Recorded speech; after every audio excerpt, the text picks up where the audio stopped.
البدع والأهواء، أهل البدع العقائدية وأهل البدع السياسية. أنا أقول بيننا وبينكم السلف، بيننا وبينكم الكتب، كان فيقول البدع بيننا وبينكم. بسم الله الرحمن الرحيم.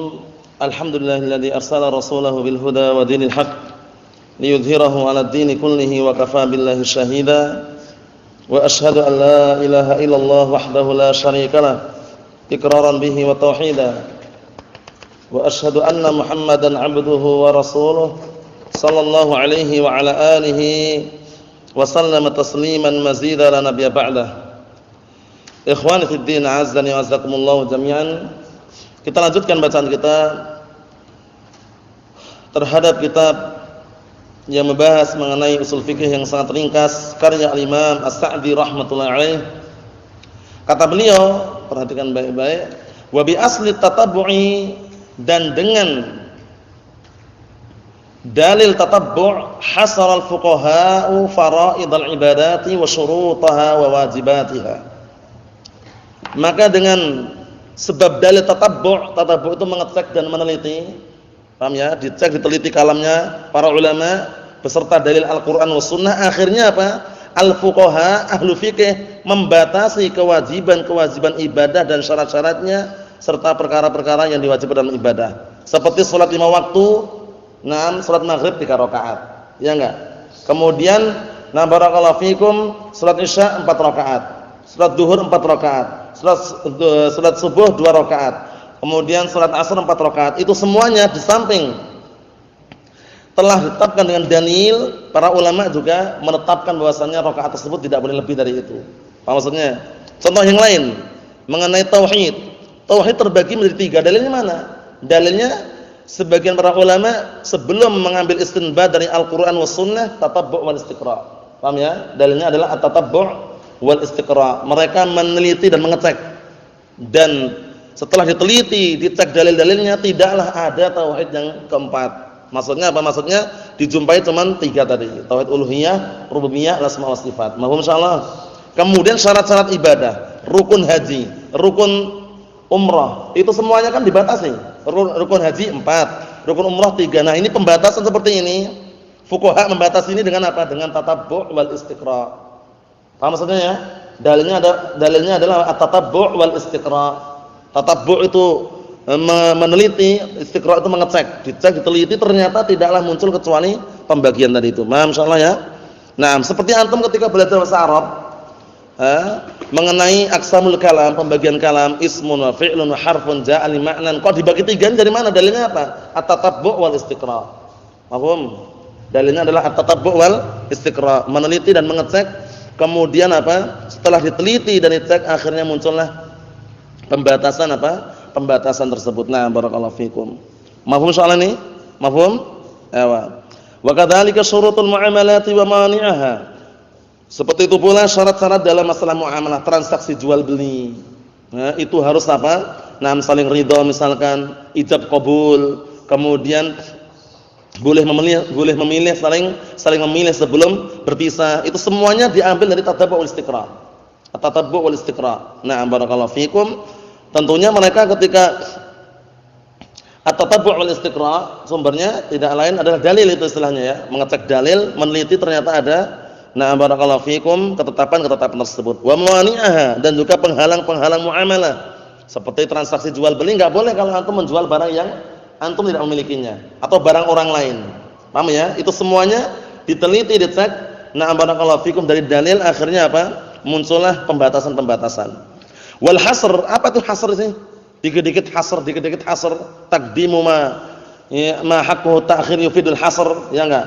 Kemudian ta'rifu barakallahu fikum al-khabar yufidul hasr, paham ya? Membikin khabar itu ma'rifah, memberikan faedah hasr, mendahulukan suatu perkara yang harusnya diakhirkan, memberikan faedah hasr. Nah, hasr itu apa? Kita lihat. Wal hasru, ini definisi hasr biar antum paham. Wal hasr itu adalah isbatul hukmi fil madhkur wa nafyuhu amma adahu. Menetapkan hukum pada sesuatu yang disebutkan dan meniadakan yang selainnya. Paham ya? Jadi seperti iyyaka na'bud, memberikan hasr enggak ini? hanya kepadamulah kami menyembah, berarti enggak nyembah yang lainnya itu loh. Pembatasan. Mahfum insyaallah ya. Dan contoh yang lain seperti tadi itu ad-dinu an-nasihah. Ad-dinu an-nasihah, agama itu benar-benar nasihat, bukan yang lainnya. Mahfum insyaallah ya.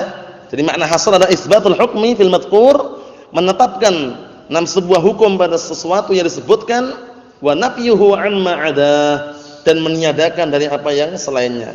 Mahfum? Kalau terjemahan bebasnya pembatasan hasr itu. Maksudnya ya? Na'am barakallahu fikum, seperti ini diperhatikan baik-baik. Fa yustafadu min hasril fuqaha, maka diambil faedah dari pembatasan fuqaha ahlu fikih tadi, syurutul asya' wa umuruha. Syurutul asya' wa umuruha. Na'am barakallahu fikum, yaitu syarat-syarat semua perkara dan juga perkara-perkara yang ada syarat-syaratnya itu diambil dari apa? Diambil dari pemahaman dan juga pembatasan yang dibatasi oleh fuqaha tadi al-fikih. Anna ma'adaha, bahwasanya yang selainnya la yasbutu lahul hukmul madhkur. Berarti yang selainnya tidak apa? Tidak ada ketetapan padanya hukum yang disebutkan. Maksudnya apa? Maksudnya benar-benar dibatasi gitu. Iya karena na'bud, contohnya yang antum biar paham cepat. Iya karena na'bud di situ kan hanya kepadamulah kami menyembah. Berarti enggak nyembah yang lainnya. Yang lainnya ditiadakan. Itu namanya hasr. Paham? Ad-dinun nasihatu. Agama itu benar-benar nasihat. Berarti ada yang lainnya enggak? Tidak ada. Agama benar-benar nasihat. Paham insyaallah? Ya, nah, kita lanjutkan. Kata beliau di sini, wa min dzalika qauluhum al-hukmu yaduru ma'illatihi subutan wa adaman. Nah, barakallahu fikum. Dan juga kaidah yang penting juga yang ada pada mereka adalah al-hukmu yaduru ma'illatihi subutan wa adaman. Al-hukmu da'irun ma'illatihi. Hukum itu berputar bersama dengan apa? Illah, sebabnya. Paham ya? Nah, subutan wa adaman, adanya hukum atau tidak adanya hukum. Adanya hukum dan tidak adanya hukum tergantung dengan apa? Sebab atau illah tadi. Apa maksudnya? Jadi al-hukmu da'irun ma'illatihi wujudan wa adaman. Hukum itu berputar sesuai dengan apa? Sebabnya. Ada hukum ataukah enggak ada hukum? Ada hukumnya dan tidak ada hukum tergantung apa? Tergantung sebabnya tadi. Paham maksudnya ya? Karena apa? Karena al-hukmu 'ala syai' far'un 'an tasawwurihi. Menghukumi sesuatu itu adalah cabang gambaran dia terhadap sesuatu tersebut. Mahfum soalan ini ya? Husain? Mahfum? Mahfum enggak? Jadi hukum itu berputar sesuai dengan sebabnya. Jadi ada hukum karena ada sebabnya. Perhatikan baik-baik ya. Ada sebabnya. Kalau enggak ada sebabnya enggak bisa kita menghukuminya. Mahfum? Jadi kaidah tadi penting dihafal tadi ya. Al-hukmu da'irun ma'illatihi, ma'illatihi. Wujudan wa adaman. Hukum itu berputar bersama sebabnya. Sebabnya kenapa? Seperti ini. Oh, berarti haram misalkan. Sebabnya kenapa? Memabukkan, berarti haram. Paham ya? Berarti ada sebabnya baru dihukumi. Mahfum insyaallah ya? Na'am barakallahu fikum, seperti itu. Fal 'ilalu tammatu allati yu'lamu anna syari'a rattaba 'alaiha al-ahkam. Maka sebab-sebab yang sempurna yang diketahui bahwasanya syariat telah menetapkan pada sebab-sebab tersebut hukum. Oh ya, maksudnya karena ada sebab-sebabnya, hukumnya pun juga muncul dari sebab tersebut. Mata wujidal hukum, kapan saja dijumpai sebab, dijumpai pula hukumnya. Paham ya? Antum misalkan menghukumi suatu perkara, kalau enggak tahu sebabnya bisa enggak menghukumi? Enggak bisa. Antum bisa menghukumi karena ada sebabnya. Paham ya? Seperti nabit. Yang kami contohkan yang mudah-mudah aja ya. Seperti nabit, air endapan kurma atau endapan anggur itu. Itu kenapa kok sampai para ulama menjelaskan jangan sampai melebihi 3 hari? Karena ada illah yang apa? Illah yang seperti pada khamr itu iskar, memabukkan. Paham ya? Akhirnya kita hukumi ini haram. Kenapa haram? Sebabnya memabukkan. Nah itu illah namanya. Mahfum salah ya? Jadi hukum itu berputar sesuai dengan sebabnya tadi. Mata wujidal hukum, kapan saja dijumpai pula hukumnya. Maksudnya kapan saja dijumpai ada sebab-sebab di situ, maka akan dijumpai pula hukumnya. Wa mata fuqidat, dan kapan saja hilang sebabnya, lam yasbutil hukum, maka tidak ada ketetapan hukum di situ. Mahfum insyaallah ya? Naam. Jadi panjang lebar seperti ini yang antum hafal, yang seperti yang ana sebutkan berkali-kali. Al-hukmu da'irun ma'illatihi wujudan wa adaman. Itu kaidah yang penting yang perlu diperhatikan baik-baik. Naam. Jadi hukum itu berputar sesuai dengan apa? Sebabnya tadi. Wa min dzalika qauluhum, dan juga termasuk kaidah juga ucapan mereka, al-aslu fil ibadat al-hadru. Orang yang baik-baik ini perhatikan baik-baik, hukum asal ibadah itu al-hadru, al-mamnu' maknanya. Mamnu', hukum asal ibadah itu dilarang. Haram, muharramah, al-hadru itu maksudnya mamnu', paham ya? Nah, sampai datang dalil yang mensyariatkannya, sampai datang dalil yang mensyariatkannya. Ini nanti pasangannya apa? Pasangannya adalah hukum asal tradisi adat itu boleh-boleh saja sampai datang dalil yang mengharamkannya. Nah, apa ungkapan Imam Sa'di untuk masalah yang adat atau tradisi? Naam, wal aslu fi adatinal ibahah hatta yaji'a shariful ibahah. Hukum asal tradisi atau adat istiadat kita itu boleh-boleh saja sampai datang dalil yang memalingkan dari pembolehan. Sampai datang dalil yang memalingkan dari pembolehan. Ini kaidah dua ini dihafal terus ya, karena sering muncul dalam masalah fikih. Kemudian pantun atau puisinya mengenai ibadah. Na'am, wa kullu fi'li ta'atin mahdhuru ghairul ladzi fi syar'ina madhkuru. Hukum asal sebuah ibadah atau ketaatan itu haram sampai datang dalil yang mensyariatkannya. Antum sekarang salat subuh 3 rakaat. Salat subuh ibadah bukan, Abdullah? Ibadah. Kalau antum salat subuh 3 rakaat haram enggak? Karena enggak ada dalilnya. Paham ya? Karena enggak ada dalilnya. Mahum. Jadi hukum asal ibadah itu haram sampai datang dalil yang mensyariatkannya. Mahum soal ini? Mahum? Dua kaidah ini dihafal ya. Al-aslu fil ibadah, nah barakallahu fikum, al-hadru al-mamnu'. Paham ya? Hukum asal ibadah itu adalah dilarang sampai datang dalil yang apa? Yang mensyariatkannya. Mahum soal ini ya? Mahum insyaallah ihsan. Na'am. Illa ma warada 'ala syari' tasyri'uhu, ya kecuali kalau datang dari dalam syariat pensyariatannya. Maksudnya, kecuali kalau syariat itu mensyariatkannya, itu intinya. Kalau mensyariatkan berarti hukumnya jadi masyru'. Wal aslu fil adat, ini yang kedua.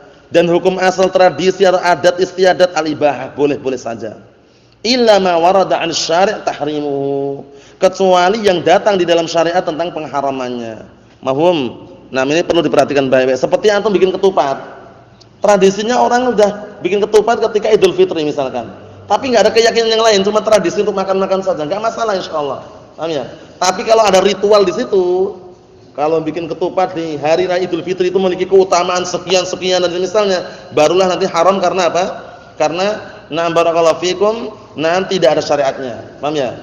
Karena apa? Karena tidak ada syariatnya. Tapi kalau cuma kembali ke tradisi, bikin ketupat, dimakan bareng-bareng misalkan, itu enggak masalah. Mahum insyaallah? Na'am barakallahu fikum. Jadi perlu diperhatikan baik-baik. Jadi dua kaidah tadi apa Husain? Dua kaidah tadi. Hukum asal tradisi adat istiadat haram atau boleh? Mubah sampai datang dalil yang mengharamkannya. Hukum asal ibadah haram sampai datang dalil yang mensyaratkannya. Ahsan. Naam. Mafhum insyaallah Abdurrahman? Mafhum? Naam. Li'anna al-ibadah ma amara bihi syari'u amru ijabin aw istihbabin, sudah kita lewati juga. Karena ibadah itu adalah perkara yang syariat memerintahkannya, imma dan perintah yang wajib atau perintah yang mustahab. Paham ya? Nah, dua ini. Perintah yang wajib ya wajib, mustahab sunnah, masnun, mandub. Apa bedanya masnun dan mandub? Sama saja, masnun, mandub, mustahab. Na'am barakallahu fikum. Lihat. Fama kharaja 'an dzalik falaysa bi'ibadatin. Maka apa saja yang keluar dari perkara tersebut maka tidak dikatakan ibadah. Jadi ibadah itu ada dua kemungkinan, wajib, kemungkinan apa mustahab. Mahum insyaallah? Na'am. Wa li anna Allah khalaqa lana jami'a ma 'alal ardi linantafi'a bihi bi jami'i anwa'il intifa'at. Dan dikarenakan Allah Subhanahu wa taala telah menciptakan untuk kita seluruh apa yang ada di muka bumi ini agar kita bisa mengambil manfaat dengannya, dengan seluruh jenis-jenis apa? Manfaat-manfaat yang ada. Mahum? Naam, seperti itu. Illa ma harramahu syari'u 'alaina, kecuali perkara-perkara yang syariat telah mengharamkan bagi kita. Seperti apa? Daging babi, daging anjing, bangkai, darah, mahum. Nah, barakallahu fikum, hewan yang bertaring, yang bercakar, paham ya? Nah, yang fungsinya apa untuk untuk memangsa atau yang semisalnya. Intinya apa? Yang telah diharamkan oleh syariat maka haram pula kita untuk barakallahu fikum memanfaatkannya. Mahum insyaallah. Wa minha di antaranya antara kaidah juga yang besar, idza wujidat asbabul ibadati wal huquq sabatat wa wajabat. Apabila dijumpai sebab-sebab ibadah dan hak-hak yang ada, maka barakallahu fikum ibadah itu tetap adanya, hak-hak itu juga tetap adanya, wa wajabat dan wajib dikerjakan kalau dijumpai sebabnya. Paham ya? Barakallahu fikum. Contohnya, kenapa wajib salat maghrib? Sebabnya karena sudah masuk waktu. Sebabnya sudah masuk waktu dan dia belum melakukan salat maghrib itu loh. Sebab bukan itu? Sebab karena sudah masuk waktu dan dia sendiri belum melakukan salat maghrib, wajib bagi dia melakukannya. Itu maksudnya. Mahum? Ihsan? Barakallahu fikum. Contoh-contoh itu perlu diperhatikan baik-baik agar suatu ketika antum bisa memberikan contoh juga. Illa idza qarana hal mani'u, kecuali kalau apa? Kalau beriringan padanya penghalang. Seperti waktu maghrib sudah datang, dia juga belum salat maghrib, tapi karena ada penghalang enggak boleh salat maghrib. Seperti perempuan yang haid, ya enggak? Sudah waktu maghrib matahari terbenam, dia belum salat maghrib juga, disuruh salat maghrib enggak? Haram. Haram karena ada mani'. Apa mani' itu? Penghalang. Karena ada penghalang. Penghalang itulah yang bikin dia apa? Tidak diperkenankan untuk melakukan perkara ibadah tadi, padahal apa? Sebabnya ada. Mafhum akh Fajri? Sebabnya ada enggak itu? Ada. Masuk waktu dia belum salat maghrib juga. Cuman karena ada mani'un, penghalang. Penghalangnya apa tadi? Haid, nifas atau yang semisalnya. Mafhum insyaallah ihsan? Sekarang yang jawab antum pertanyaannya. Apa bedanya darah haid, nifas, istihadhah? Tiga ini darah semua ini. Darah haid, darah istihadhah, darah nifas. Apa? Haid ya, ma'ruf. Yang dikenal dengan setiap bulan yang normal bagi perempuan mungkin sepekan, dalam sebulan sepekan lah misalkan. Itu darah haid ma'ruf. Terus setelah atau ketika proses melahirkan. Darah nifas itu darah yang beriringan dengan proses melahirkan. Ya sampai setelahnya. Terus istihadhah. Istihadhah. Pernah dengar istihadhah belum? Apa itu? Apa? Istihadhah. Antum? Apa? Istihadhah darah apa? Penyakit. Masuk penyakit juga atau luka-luka yang terjadi pada dinding-dinding rahim. Sehingga darahnya itu darah segar atau darah biasa itu. Tapi keluar terus biasanya. Nah, itu istihadhah. Ini tetap wajib salat, wajib puasa. Karena darah yang bisa dikatakan penyakit tadi itu. Yang dia enggak bisa mengelak dia. Nah, mungkin luka atau yang semisalnya. Nah, darah haid dan nifas ini enggak boleh salat, enggak boleh puasa sampai suci. Mafhum? Nah, sucinya nifas itu normalnya 40 hari, tapi tidak harus. Ada juga sebelum 40 hari suci, ada pula yang lebih dari 40 hari. Cuman normalnya 40 hari. Kalau darah haid itu biasanya 1 pekan. Biasanya 1 pekan sudah suci. Ada juga yang kurang dari 1 pekan, ada yang lebih dari 1 pekan, intinya tanda-tandanya sudah ada. Apa maksudnya ya? Pembahasannya dalam kitab apa? Kitab fikih. Nah, barakallahu fikum, ini baru usul fikihnya. Jadi jangan terburu-buru. Nah, yang jelas sudah tahu globalnya seperti itu. Nah, jadi perlu diperhatikan baik-baik. Sekarang pertanyaannya yang berikutnya, antum, apa bedanya air mani, wadi sama madhi? Mani, wadi sama madhi. Ini biar tahu, biar nanti enggak ada istilahnya apa? Iskal-iskal lagi, tahu betul paham ya? Karena semuanya air itu. Ya, kalau air mani keluarnya karena syahwat. Biasanya diiringi dengan tadafuk. Tadafuk itu dalam artian globalnya itu diiringi dengan rasa kenikmatan. Paham ya? Mungkin pipi basah atau berhubungan. Terus yang kedua? Al-madhi.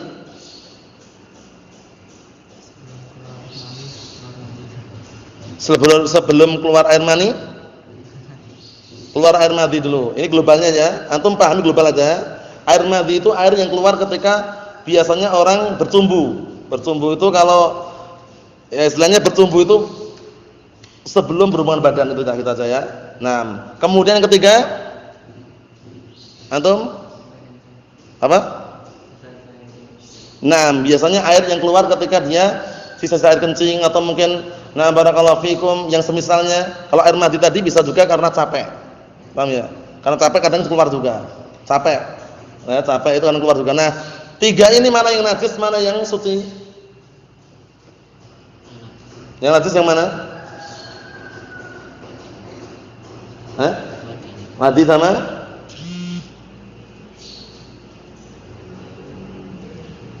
Sama apa? Madhi. Paham ya? Madhi sama madhi itu dua-duanya najis. Maksudnya bagaimana? Maksudnya kalau memang terkena itu ya harus dicuci atau barakallahu fikum ganti pakaian. Tapi kalau mani itu enggak najis, suci. Mafhum? Barakallahu fikum. Itu dibahas dalam kitab fikih, ini hanya sekedar global biar antum paham gitu ya. Naam. Wa minha di antara pula al-wajibatu talzamul mukallafin. Perkara-perkara yang wajib itu harus yang mengerjakannya atau kewajiban tersebut diharuskan pada orang-orang al-mukallafin, orang-orang yang terbebani syariat. Siapa al-mukallafin ini? Jin dan manusia. Jin dan manusia namanya. Cuman kalau manusia kan ma'rufnya disyaratkan berakal. Kemudian apa? Balik dewasa. Paham ya? Itu syarat yang paling inti. Kemudian berakal sudah masuk dalamnya apa? Tidak gila. Balik keluar dari itu anak kecil. Paham ya maksudnya ya? Mukallafin seperti itu. Kewajiban dibebankan pada orang-orang yang terbebani. Adapun anak kecil belum wajib. Hatta dalam hadis yang antum sering dengar, muru auladakum bis-shalah wa hum abna'u sab'i sinin, perintahkanlah anak-anak kalian untuk salat padahal usianya baru 7 tahun. Perintah apa di sini? Ta'dib. Perintah fungsinya untuk memberikan adab, mengajari biar paham, itu wajib itu.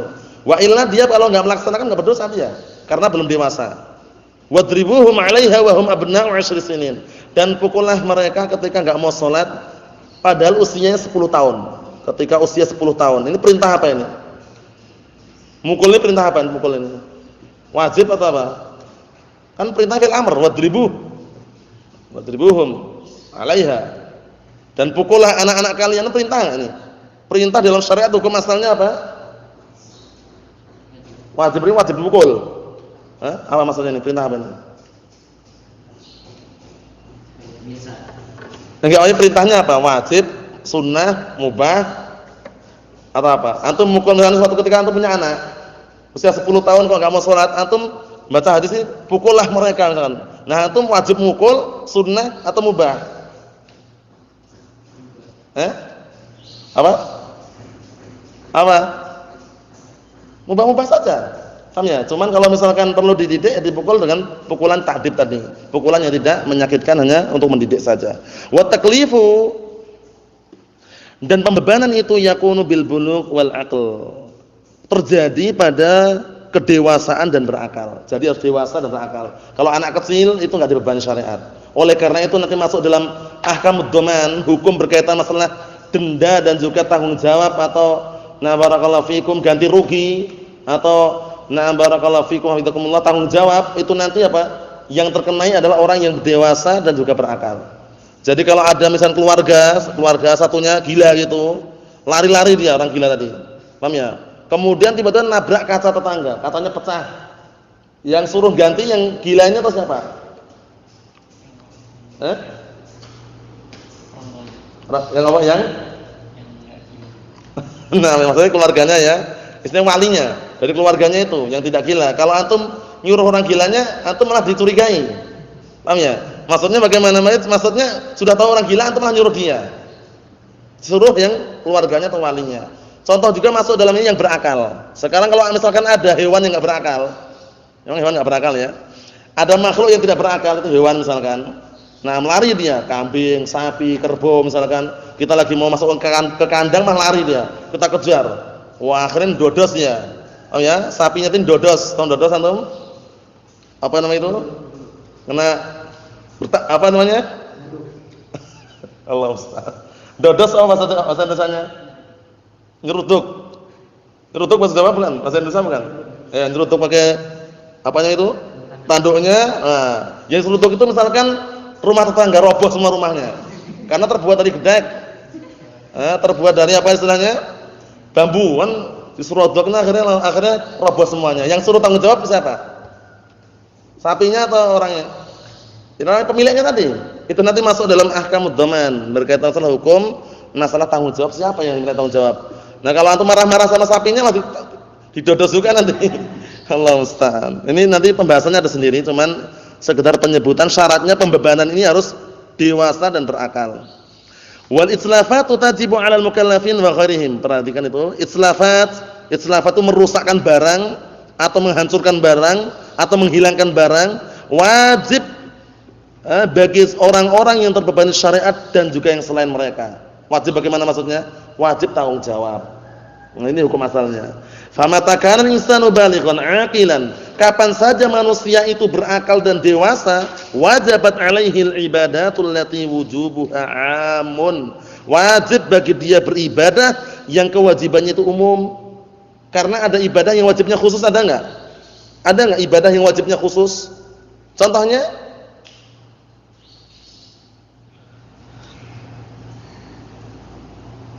Contohnya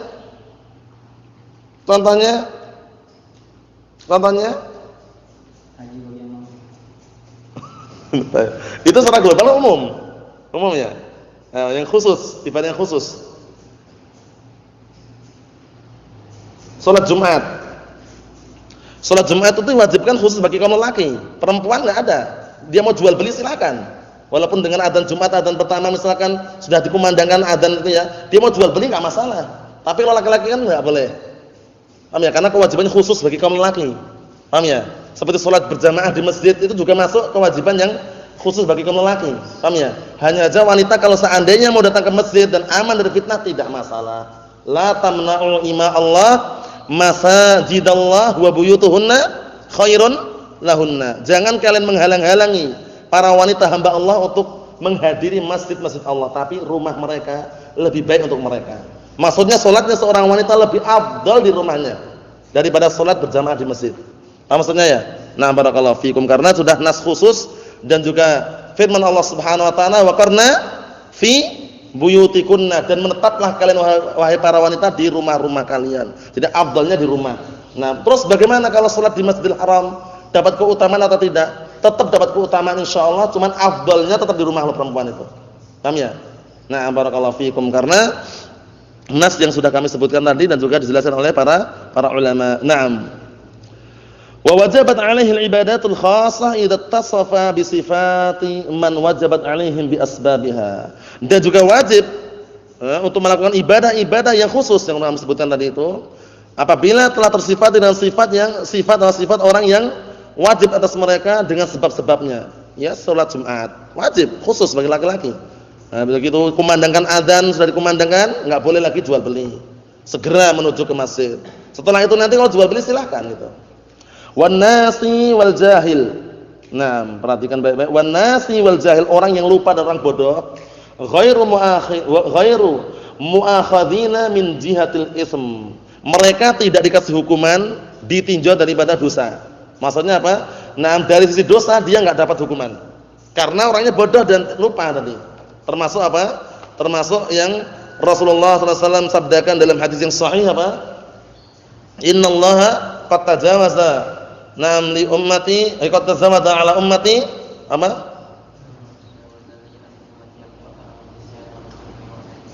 Innallaha an ummati. Naam, innallaha qad tajawaza li ala ummati anil khata' wa nisyan wa mastukrihu alaih, gitu ya. Maksudnya apa? Sesungguhnya Allah Subhanahu wa taala telah memberikan ampunan. Nah, barakallahu fikum, terhadap umatku dari perkara yang terpaksa, perkara yang lupa atau karena keliru tadi. Dia ampuni. Nah, tapi kalau sengaja lain lagi pembahasannya. La min jihatiz dhaman fil mutlafat. Bukan dari sisi apa tanggung jawab pada perkara-perkara yang dia rusakkan. Apa maksudnya? Dosanya dia enggak berdosa. Antum misalkan enggak sengaja naik motor gitu, nabrak kaca tetangga, biar itu pecah katanya. Enggak, tapi enggak sengaja itu. Dosa enggak, antum? Enggak dosa. Cuman tanggung jawab. Wah, ana enggak sengaja, Pak. Misalkan, tanggung jawab. Paham ya? Enggak sengajanya antum sudah enggak dapat dosa karena enggak sengaja, tapi tanggung jawab, nah itu. Paham ya? Nah, barakallahu fikum. Kalau terkadang kita kan enggak terasa. Naik motor nabrak ayam orang ayam lewat itu kita tabrak. Enggak sengaja tapi ya. Ini kan enggak berdosa karena enggak sengaja. Cuman ayam tadi punya siapa gitu loh. Kalau misalkan kita tahu dan orangnya misalkan mencari harus tanggung jawab, kita harus tanggung jawab. Paham ya? Nah, barakallahu fikum. Tapi kalau posisinya mungkin ayam hutan ya enggak ada lagi. Paham ya? Cuman kita enggak berdosa. Yang berdosa karena enggak sengaja tadi. Mahum insyaallah ya. Ayo na'am barakallahu fikum. Yang berikutnya insyaallah taala kita baca pada pertemuan yang akan datang biidznillah subhanahu wa taala. Jadi kurang lebihnya tinggal satu kali pertemuan lagi insyaallah taala. Naam, subhanakallahumma wa bihamdika asyhadu an la ilaha illa anta astaghfiruka wa atubu ilaik.